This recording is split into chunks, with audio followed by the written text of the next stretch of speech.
तुझको व्याकुल देखो जब भी आँख मेरी भर आती है। ना मैं कोई देव ऋषि हूँ और ना ही भगवान हूँ। मैं तो तेरा लाल हूँ मैया, मैं तो तेरा लाल हूँ मैया। तू क्यों घबराती है? मीठी सी मुस्कान है मैया। अच्छा लल्ला, अपनी माँ के साथ चतुराई करता है? माँ के साथ चतुराई करता है? अच्छा ये तो बता, अगर तू भगवान नहीं है तो फिर एक ही समय पर तू दो स्थानों पर कैसा था? जब मैं शयन कक्ष में गई तो तू वहाँ विश्राम कर रहा था। जब मैं यहाँ मंदिर में आई तो तू भोग लगा रहा था। मैंने तो भोग लगाने को भगवान को कहा था, फिर तूने भोग क्यों लगाया? अच्छा ये बता, फिर तूने मुझे अनेकों ब्रह्मांड का दर्शन कैसे करवाया? इस विराट रूप में जो तूने मुझे दर्शन दिए, लल्ला बता ना, तू साधारण नहीं हो सकता। बता ना, तू भगवान है ना? बता बता, तू भगवान है ना लल्ला? तेरी लोरी सुन के ही तो अभी अभी मैं सोया था। मीठी सी निंदिया में मैया अभी अभी मैं खोया था। नन्हे नन्हे पाँव मेरे, मैं कैसे यहाँ तक आ पाऊँ? ऐसी जादू भरी विद्या, ऐसी जादू भरी विद्या भला मुझे कहाँ आती है? मीठी सी मुस्कान है मैया। तो लल्ला, आज तूने ठान ली है अपनी माता को मूर्ख बनाएगा? सच सच बताना, तू कौन है? अरे मैं ही कितनी मूर्खा हूँ जब मुझे मेरी सखियों ने कहा कि महारानी जी, ये लल्ला साधारण नहीं लगता, इसके तो पैरों में पद्म है। ऐसा लगता है ये तो भगवान विष्णु का ही रूप है। तो मैंने उनकी बातों को नजरअंदाज कर दिया, और जब ऋषियों ने आकर मुझे कहा कि महारानी तुम्हारा लल्ला तो साधारण नहीं है, भृगु ऋषि के जो चरण चिन्ह है वो इसकी छाती में है, अरे ये तो विष्णु का अवतार है, मैंने तो उनकी भी एक नहीं सुनी। हाय मैं कितनी मूर्खा हूँ। लल्ला बता ना, सच सच बताना, तू भगवान है ना? तू भगवान है ना?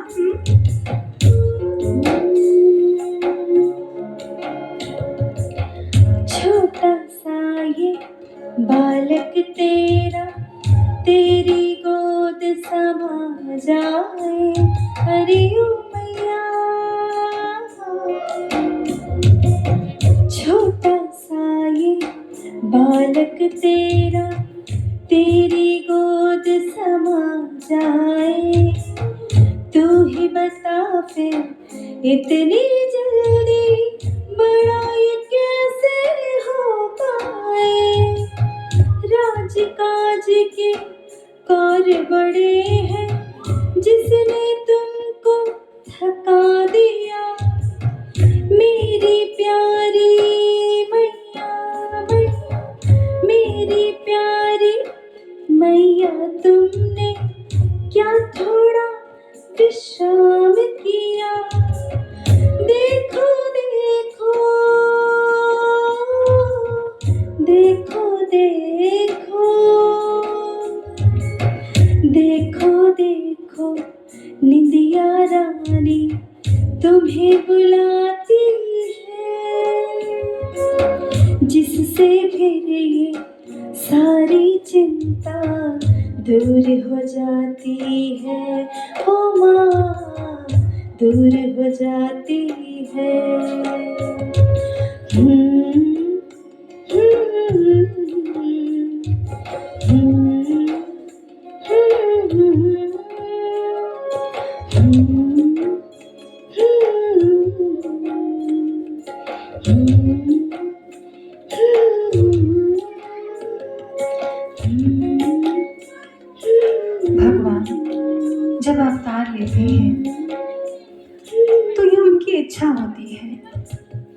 अपनी लीलाओं का रहस्य वो जिसके समक्ष उद्घाटित करना चाहते हैं वो करते हैं, और जब वो नहीं चाहते तो वो माया डाल देते हैं।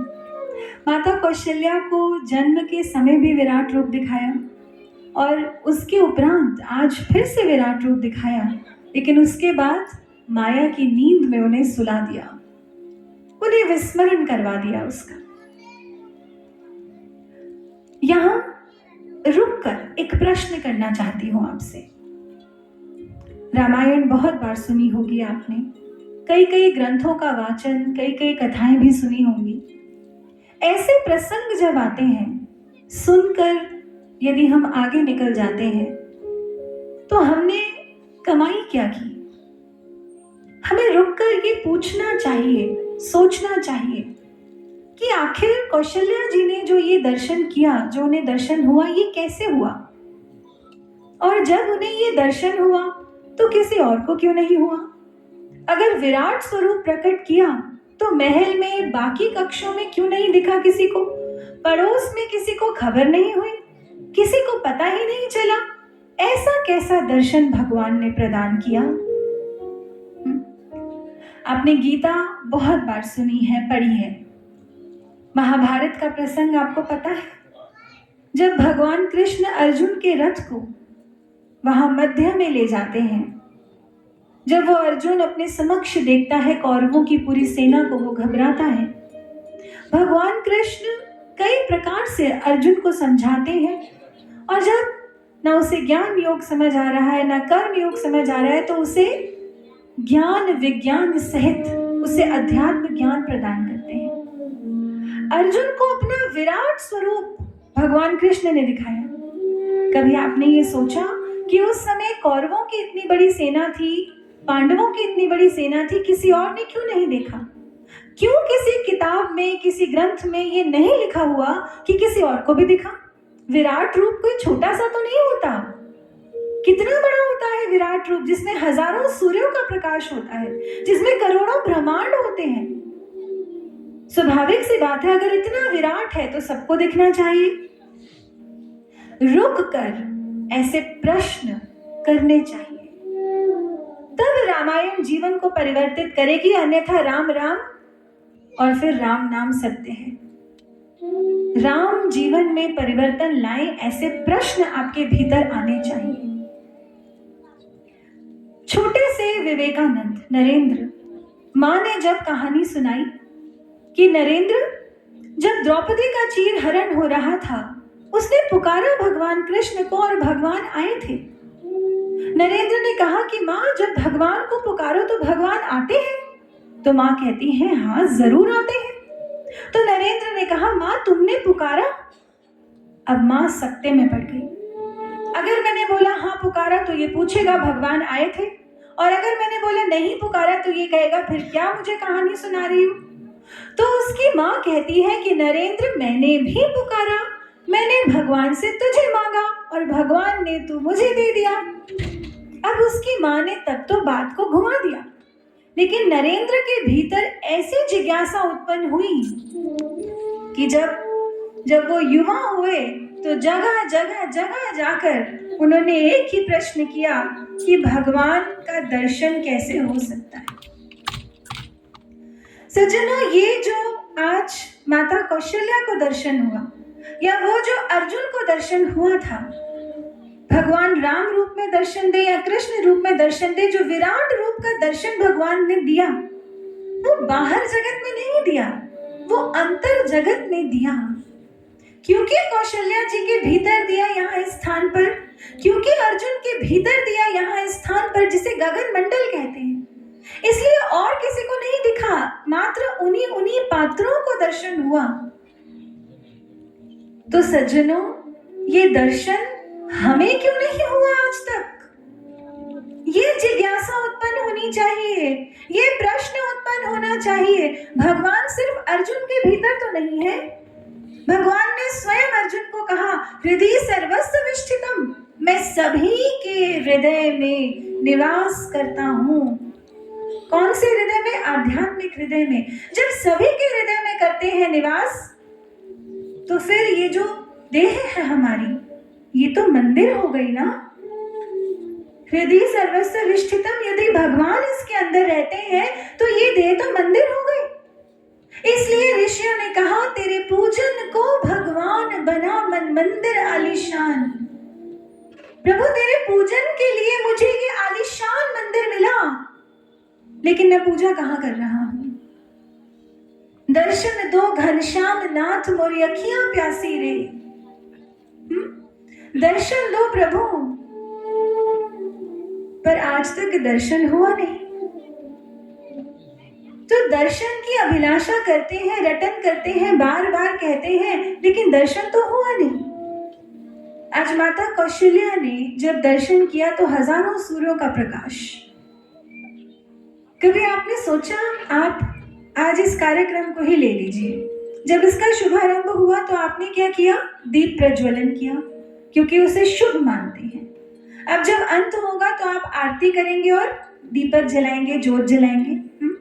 अपने घरों में भी आप मंदिरों में ज्योति जलाते हैं, और जब आप मंदिर जाते हैं तो भी आप ज्योत जलाते हैं, या ज्योत वाली थाली लेकर आप भगवान की प्रतिमा के आगे घुमाते हैं। आप बड़ी बड़ी तीर्थ यात्राओं पे जाते हैं, वैष्णो देवी गए, आप कहीं और गए। इतनी यात्रा करके जब आप गर्भगृह में पहुंचते हैं तो वहां क्या होता है? वहां छोटी सी पिंडी होती है और साथ में अखंड ज्योत जल रही होती है। आपके एरिया में किसी मंदिर का निर्माण होता है तो प्राण प्रतिष्ठा यज्ञ किया जाता है। जागरण होता है तो अखंड ज्योत जलाई जाती है। चौकी होती है तो अखंड ज्योत जलाई जाती है। उसको अखंड रखने के लिए आप क्या करते हैं? घी डालते रहते हैं। जब तक घी डालते हैं तो वो ज्योत जलती है। माने ज्योत और ज्योति का अखंड होना, इसका हमारी संस्कृति से कोई बहुत ही गहरा नाता है। तभी तो कितना कुछ छूट गया, लेकिन ये आज तक नहीं छूटा। एक रिक्शा पुलर भी है, वो भी एक छोटे से कैलेंडर के आगे उस पर तिलक करेगा, छोटी सी ज्योत जलाएगा, धूप बत्ती जलाएगा। बहुत कुछ छूट गया, कल्चर बहुत ज्यादा डेवस्टेट हो गया, लेकिन ये कुछ चीजें नहीं छूटी। क्यों नहीं छूटी? आप कहते हैं ना, जब कोई जीवित है तो उसके अंदर राम की ज्योति है। मर गया, कहाँ गया? वो ज्योति चली गई। ज्योत में ज्योत रली, वो ज्योत कहाँ गई? वो परमात्मा रूपी ज्योत में जाकर रल गई। और मात्र ये हमारे सनातन धर्म में ही नहीं, गुरुद्वारे में जाते हैं तो दीपक जलाते हैं, चर्च में जाते हैं तो कैंडल्स जलाते हैं, मस्जिद में जाते हैं तो चिराग जलाते हैं। बाहरी आवरण बदल गया, लेकिन जो उसमें कॉमन एलिमेंट है क्रूड फॉर्म में, वो क्या है? वो है प्रकाश, वो है ज्योति। ये जो ज्योति है ये भगवान का तत्व रूप है। तत्व रूप माने जैसे आप लोग स्वर्ण के आभूषण, गोल्ड ज्वेलरी पहनते हैं ये लॉकर्स में ही रख दिया, अब खत्म काम। पहनते हैं, अभी भी पहनते हैं, और जब मन करता है तो वही गोल्ड आप देते हैं, रिप्लेस करवा लेते हैं। डिजाइन पुराना हो गया, लेटेस्ट ट्रेंड अब पहनेंगे। तो सुनार क्या करता है? स्वर्ण के जो आभूषण है उन्हें पिघालता है और फिर स्वर्ण तत्व रूप में आ जाता है, एक लोथड़ा जैसा बन जाता है। फिर उसको दोबारा आकार देता है और स्वर्ण के दोबारा आभूषण बना देता है। जैसे एक कुम्हार है, कई मिट्टी के घड़े बर्तन बनाए, जब वो टूटते हैं दोबारा मिट्टी को गीला किया और फिर से नया आकार दिया। ठीक इसी तरह भगवान जब तत्व रूप में है तो वो प्रकाश रूप में हम सभी के भीतर है, चर अचर सभी प्राणियों के भीतर और हमारे भीतर भी।